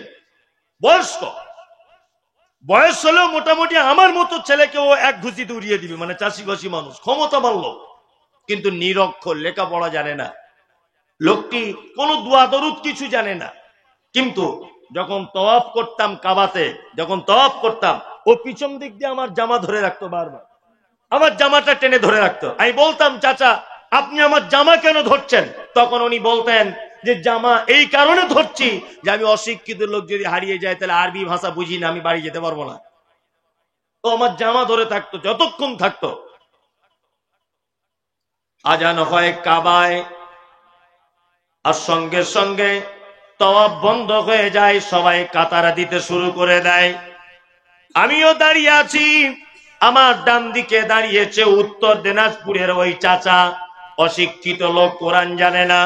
কিন্তু আব্দুর রহমান আস-সুদাইস, তিনি যখন কোরআন তেলাওয়াত করতে করতে জাহান্নামের কথা চলে এলো, অঝর নয়নে যখন কাঁদছেন আর আমার চোখ দিয়ে পানি চলে এলো, কারণ আমি একটু আধটু কোরআন বুঝি।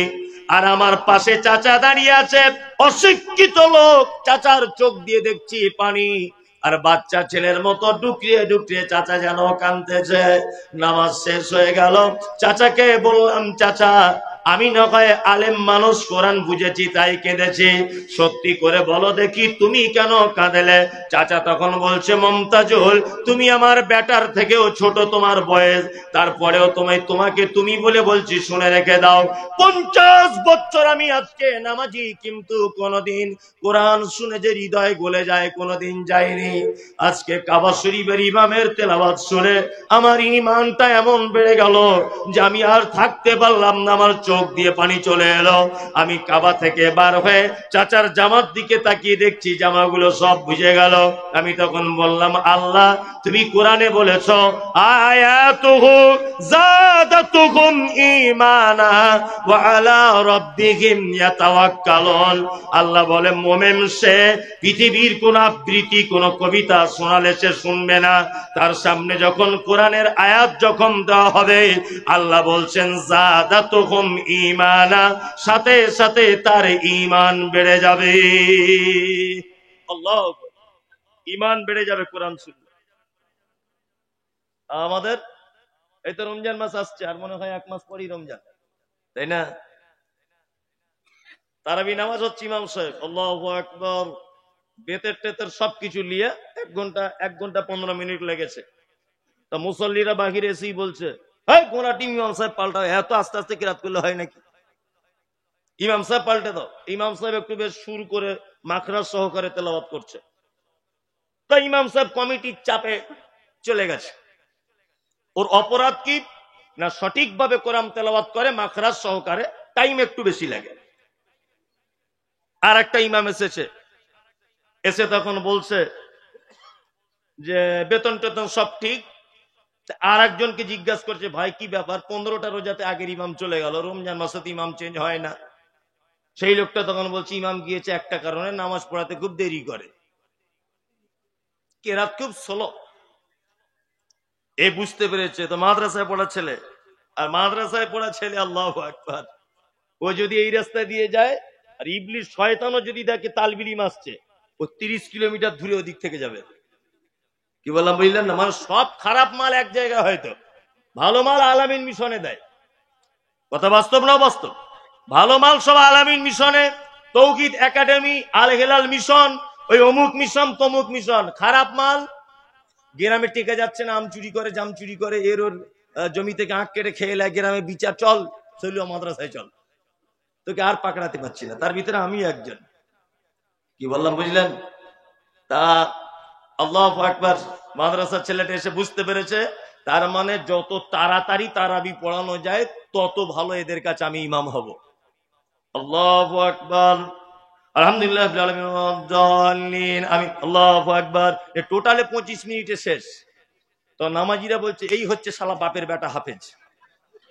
নামাজিরা বলছে, আর আগের যে ছিল শালা গরুর গাড়ির মতো 1 ঘন্টা 25 মিনিট আবার নামাজ পড়তে লাগে। হ্যাঁ, এই হচ্ছে শালা বাপের বেটা, দেখ কোরআন পড়া কত তাড়াতাড়ি। কিয়ামত পর্যন্ত তারাবি পড়লে ফেরেশতারা পর্যন্ত ভুল করে ফেলবে যে কোন জায়গায় কোন দোয়া বলছে, বলবে না? আল্লাহু আকবার, আল্লাহু আকবার। কোরআন বেশি করে তেলাওয়াত করুন। আল্লাহ বলে আয়াতুহুম যাদাতুহুম ঈমানা ওয়া আলা রাব্বিহিম ইয়াতাওয়াক্কালুন। আর মুমিনের 3 নম্বরের গুণ হবে খায়রিহি ওয়া শাররিহি মিনাল্লাহি তাআলা। ভালো মন্দ যা কিছু হবে মুমিন আল্লাহর উপরে ভরসা করবে। কার উপরে ভরসা করবে মুমিন? আল্লাহর উপরে।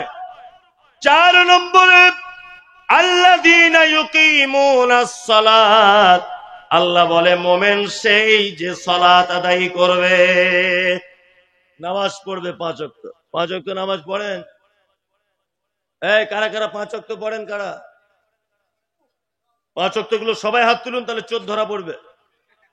তুলুন সবাই, কেউ 5 ওয়াক্ত লোক বাকি থাকবেন না। তার মানে অনেক লোকই বাকি আছে, তাই না? শুধু নারে তাকবীর দিয়ে জান্নাতে যাওয়ার কাজ নাই, আর সুবহানাল্লাহ বলে। কি বললাম বুঝলেন? আল্লাহু আকবার। আমাদের সমাজে 4 রকমের নামাজি আছে। ক রকমের? 4 রকমের। এইদিকে এবার শুনুন, এক, জোহরে যায়, আসরে যায়, মগরিবে দোকান খুলে, এশায় দোকান বন্ধ করে, ফজরে ঠান্ডায় ঘুম ভাঙে না। এটা একটা কোয়ালিটি। আর একটা কোয়ালিটি জুম্মায় জুম্মায় যায়, একদম সে মানে সাদা পাঞ্জাবি আর ফক সেন মেরে আর সেইরাম টুপি পরে মনে হচ্ছে আব্দুল কাদের জেলানি ঢুকছে জুম্মার দিনে আর কি, এটা সাপ্তাহিক। আর একটা যায় ঈদুল ফিতর, ঈদুল আজহা। আপনাদের এলাকায় সবাই নামাজি, ওটা আমি বলবো না, আর আমাদের ওদিককার কথা বলছি। আর একটা নামাজি হচ্ছে 5 ওয়াক্তই যায়, তবে বাপ আমার কিছু বুঝে না, যেতে হয় তাই যায়। জিজ্ঞেস করছি, চাচা দুয়ায় কুনুতটা জানো? বুঝছি বাপ বুড়ো হয়ে গেছে, বাপ চোখে কম দেখি, কানে কম শুনি, দুয়ায় কুনুত এত বড় কি করে মুখস্থ করি? ওটা নাই। আল্লাহু আকবার। আল্লাহুম্মা বাঈদ বাইনি ওয়া বাইনা খাতায়ায়া কামা বা'আদতা বাইনাল মাশরিকি ওয়াল মাগরিব। সানাটা মুখস্থ আছে? না বাপ, ওটা তো জিবই ভাঙে না। আচ্ছা, তাহলে দুয়ায় কুনুতও জানো না, সানাও জানো না? না। তাশাহুদের বৈঠকে বসে আত্তাহিয়াতু লিল্লাহি জানো? বুঝতে পারছো না তুমি, কেন লজ্জা দিচ্ছ বাপ? কানে কম শুনি, চোখে কম দেখি। ও বলছে চোখে কম দেখি, কানে কম শুনি, 2 টাকা কম দিয়ে দেখুন, ও ঠিক বুঝতে পেরে যাবে কি করে পরের জমির আলি কেটে আর জমি বাড়াতে হয়, এটাও জানে। কি বললাম বুঝলেন না? কিন্তু মসজিদে যে দোয়া জানে না। যে লোকটা স্বীকার করলো দোয়া জানি না, বোঝার চেষ্টা করুন। ওই লোকটাই দেখবেন যখন নামাজ পড়ছে সেজদায় গিয়া, রুকুতে গিয়ে, যে চাচা তুমি হে বললে তো এখনই দোয়া জানি না, ঠোঁট কেন লাড়ছো? তুমি বলো কি? এরকম লোক আছে না নেই? 30 বছর নামাজ পড়ছে, কোনো দোয়া জানে না, তারপরেও দেখবেন সব জায়গাতে বেতের নামাজে দোয়া করছে। তুমি বলো কি? হ্যাঁ, তার মানে এতদিন মানুষকে ধোকা দিয়ে হলো না, এবার আল্লাহকে ধোকা দিচ্ছে মসজিদে। আরে এই জাতি কখনোই পরিত্রাণ পায়? সলুয়া গেরাম ব্যতিক্রম গেরাম।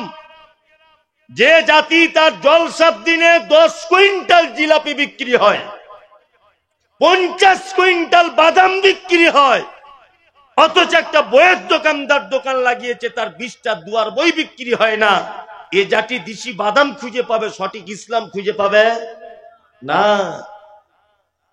কার কার বাড়িতে দুয়ার বই আছে বাংলায়? হাত তুলে বলুন দেখি। আমার বাড়িতে আছে কজন? এখন আমি তো বুঝতেও পারবো না, না টাইম থাকলে গিয়ে দেখে আসতাম।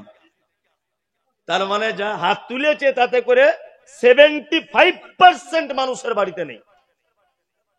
কি বললাম বুঝলেন? আরে মোবাইলে পাওয়া যায়, মোবাইলে তোমার মতো সবাই কি বুঝে? তোমার মতো সবাই বুঝলে সারা রাত চ্যাটিং করতে বসে বসে, ঘুমাতো না বুড়া। যাই হোক, মোবাইল তো বুঝে না। যাই হোক, আল্লাহ সুবহানাহু ওয়া তাআলা তিনি বলছেন কি, আল্লাযীনা ইউকিমুনাস সালাহ, মুমিন তারা যারা সালাত আদায় করবে। নাম্বার 5, ওমিম্মা রাযাকনাহুম ইউনফিকুন। আর আল্লাহ বলে মুমিনের 5 নম্বরের গুণ হলো এটা, তাকে আমি যে রুজি দিয়েছি সেই রুজি থেকে আল্লাহ রাস্তায়, অর্থাৎ আমার রাস্তায় তিনি দান করে দিবেন। 5 নম্বরের গুণ। যদি বলছেন মৌলী সাহেব আপনারা পারেনও তো বেশ ভালো, বলতে বলতে ঠিক জুত করে জায়গায় চলে এলেন, মনে মনে ভাববেন হয়তো। আসলে ঘটনা ওটা নয়, ঘটনা হচ্ছে প্রতিষ্ঠানের জলসা হলে এগুলো লাগে। কি বললাম বুঝলেন? এগুলো লাগে। আপনাদেরকে একটা চমৎকার হাদিস আপনাদেরকে বলি, খুব চমৎকার, সহিহ বুখারীর হাদিস। যারা এখানে বসে আছেন নবীকে ভালোবাসেন সবাই? সবাই না? আচ্ছা, কেউ তো দেখেননি নবীকে। না দেখি প্রেম, না দেখি ভালোবাসা, কিয়ামতের দিনেও যেন একটু দেখা হয়, এরকম ইচ্ছা আছে কার কার? মাশাআল্লাহ মাশাআল্লাহ, সবার মুখস্থ। চলুন হাদিস শুনে নেন, সহিহ বুখারীর হাদিস। বর্ণনাকারিনীর নাম হলো আম্মা জান আয়েশা সিদ্দিকা রাদিয়াল্লাহু তাআলা আনহা। বাপের নাম আবু বক্কর, মায়ের নাম হলো উম্মে হানি। হাদিসের পরিভাষাতে আয়েশাকে বলা হয় মুহাদ্দিসা। শুধু এখানেই ক্ষান্ত নয়, বিশ্ব নবী যত মেয়েকে বিবাহ করেছিলেন, একটা কুমারী মেয়েকে বিবাহ করেছিলেন, তারই নাম হচ্ছে আয়েশা। শুধু এখানেই ক্ষান্ত নয়, বিশ্ব নবী যত নারীকে বিবাহ করেছেন সবাইকে নিজে নিজে দেখেছেন, নিজে গিয়ে দেখেছেন, কিন্তু আয়েশা এমন এক ভাগ্যবতী নারী যে আয়েশাকে আল্লাহ নিজে স্বপ্নের মাধ্যমে আল্লাহর নবীকে দেখিয়েছেন। শুধু এখানেই ক্ষান্ত নয়, বিশ্ব নবী তিনি বলেছেন যে আয়েশা এত ভাগ্যবতী, পৃথিবীতে শারিদ নামক একটি খাদ্য পাওয়া যায়, এই খাদ্যটা বর্তমানের বিরিয়ানির থেকেও উন্নত মানের কোন খাদ্য। এই খাদ্যটার বর্তমানে যে মর্যাদা, আর আমার আয়েশা শারিদ নামক খাদ্যর থেকে বেশি মর্যাদা। শুধু এখানেই নয়, আম্মাজান আয়েশার জীবনী যদি আপনি পড়েন, তাহলে বাংলাদেশের ডাক্তার আসাদুল্লাহ গালিব সাহেব তিনি লিখেছেন যে জীবনে 11,000 নারীকে তিনি কোরআনের শিক্ষা দিয়েছিলেন, এর নাম আয়েশা। আর হাদিসের পরিভাষাতে আয়েশাকে বলা হয় মুহাদ্দিসা। শুধু এখানেই ক্ষান্ত নয়, বিশ্ব নবী আয়েশার সঙ্গে ইয়ারকি ঠাট্টা করতেন। আল্লাহর নবী ইয়ারকি করে বড় আদর করে আয়েশাকে ডাকতেন, নাম দিয়েছিলেন হুমাইরা, মানে লাল বর্ণের ছিলেন হযরত আয়েশা, সাদা বর্ণের পরিষ্কার নয়, লাল বর্ণের। হাদিস বর্ণনা করেছেন, সহিহ বুখারীতে হাদিস রয়েছে, হাদিস বর্ণনাকারিনী আয়েশা কোন বিবি নবীজিকে করিলেন জিজ্ঞাসা, ওগো নবী তব সাথে দেখা হবে কার? নবী বলে দুনিয়াতে হাত লম্বা যার। মা আয়েশা বলে এ কথা যখন শুনিলাম কানেতে, কাঠখণ্ড লয়ে হাতে লাগিলাম মাপিতে, দেখিলাম বিবি সাউদার হাতে লম্বা বলি, আমার মুখেতে ওগো পড়ে গেল কালি। হাত লম্বার অর্থ পরে পারিলাম বুঝিতে, দান ধন যারা করে এই দুনিয়াতে, তারে পরে জয়না বেশে নবীজিকে কয়, কেন জয়না বাল্লা রাস্তায় বেশি করে ক্ষয়। সল্লুয়ার মানুষ শোনন হাদিসটি বুখারীর, জয়নাবে আনন্দ আর আয়েশার মুখ ভারী। আম্মাজান আয়েশা বিশ্ব নবীকে বলছেন, ইয়া রাসূলুল্লাহ, কিয়ামতের দিনে লক্ষ কোটি মানুষ এক জায়গায় থাকবে, দয়া করে আপনি বলুন সর্বপ্রথম আপনার সঙ্গে কার দেখা হবে? আল্লাহ নবী বললেন না ফাতেমার কথা, খাদিজার কথা বললেন না, হাসান হুসাইনের কথা বললেন না, নবী কোন কারোর কথা বাদ দিয়ে তিনি বললেন, আয়েশা শুনে রেখে দাও, দানের ব্যাপারে যার হাত লম্বা তার সঙ্গে আমি নবী জান্নাতে প্রথমে দেখা করে নিব। সুবহানাল্লাহ কালকে বলবেন যদি টাইম কম থাকে। আর দানের ব্যাপার সুবহানাল্লাহ বলো 5 হাত ঈমানের ব্যাপার। আল্লাহ নবী কি বলছেন যে দানের ব্যাপার সবার আগিয়ে থাকে। আমি নবী বলছি কিয়ামতের দিনে তার সাথে প্রথম দেখা হবে আমার। যদি বলছেন আপনি হাদিসটা বেশ খুঁজে পেলেন ঠিক টাইমে, এই খ্যাপা কোথাকারে, কিছু ভ্যাক না করলে ভিক পাওয়া যায় না। পাওয়া যায়।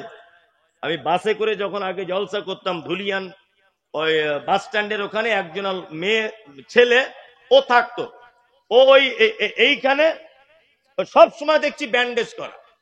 আমি আজকে 10 বছর প্রায় যাতায়াত করছি, 10 বছরই দেখছি ব্যান্ডেজ করা।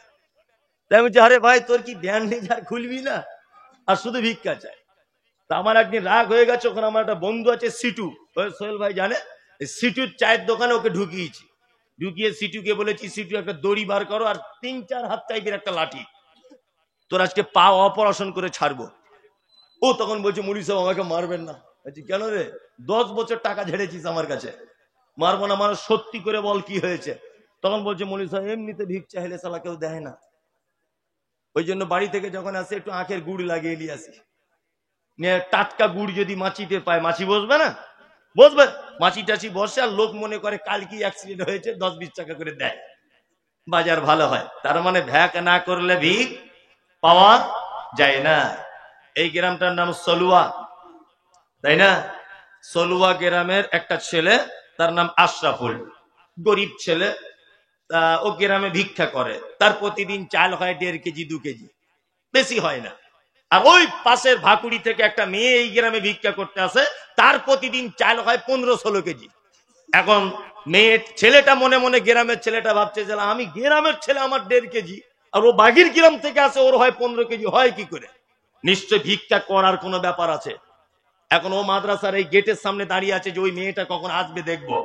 টুকটুকে গাড়ি করে এসেছে, মাস্টার আব্দুর রহমানের দরজার সামনে দাঁড়িয়েছে। আর মেয়েদের গলার কণ্ঠ সুর ভালো হয়, মেয়েটা সুর করে করে বলছে, আমি নবীর বেটি ফতেমা, বাড়ি আমার মদিনা, ভিকে নাহি দিলে তোরা জান্নাত পাবি না। ছেলেটা তখন ভাবছে, ওরে চিটিং ভাই, নবীর বেটির নামে চাল তুলে খাচ্ছে রে। এখন আব্দুর রহমানের বহু দেখছে মনটা খুব নরম, মেয়েদের মন এমনি নরম হয়, হয় না? ওর বাপ মরে গেলেও যেমন কাঁদে, ওর হাঁস মরে গেলেও তেমন কাঁদে, এত নরম। তবে ওদের মনের ইঞ্চিতে ইঞ্চিতে বিষে ভরা। ওদের পাল্লায় যে পড়েছে তা 12:30 বাজিয়ে দিয়েছে। আমি কত স্কুলে হেডমাস্টার দেখে দেখেছি আন্ডার প্যান্ট পরে ঘুরছে। কি ব্যাপার, মাস্টার তো আগে এরকম ছিল না, বলছে প্রাইভেট পড়াতে পড়াতে দ্বিতীয় আর একটা বিয়ে করেছিল, 2 বইয়ের টেনশন, হেডমাস্টার এখন আন্ডার প্যান্ট পরে বসে আছে। খাতার না, এদের থেকে দূরে থাকবেন সব সময়। পাড়া গ্রামে দেখবেন, লক্ষ্য করলে এক হাতে করে নিজের মুরগিকে গম খেতে দিচ্ছে, আর এক হাতে দেখবেন ঝাঁটা নিয়ে দাঁড়িয়ে আছে, মানে অন্য কারোর মুরগি যদি ঢুকে যায় তার কলিজা কানা করে দিবে। দেখবেন, এগুলো লক্ষ্য রাখবেন, লক্ষ্য রাখবেন না? চলুন। আব্দুর রহমানের স্ত্রীর মন খুব নরম। ও তখন বলছেন, নবীর বেটি বলে পরিচয় দিচ্ছে, হলে হতেও পারে। কারণ গ্রামের ছেলে আশরাফুল মনে মনে খুব রাখছে, এত বড় হারাম করে নবীর বেটির নামে চাল তুলছে, ওই কারণে চাল বেশি হয় ভাবছে। মেয়েটা আর একটা বাড়ি গেল, গিয়ে তখন সুর করে করে বলছে, আমি নবীর বেটি ফতেমা, বাড়ি আমার মদিনা, দিকে নাকি দিলে তোরা জান্নাত পাবি না।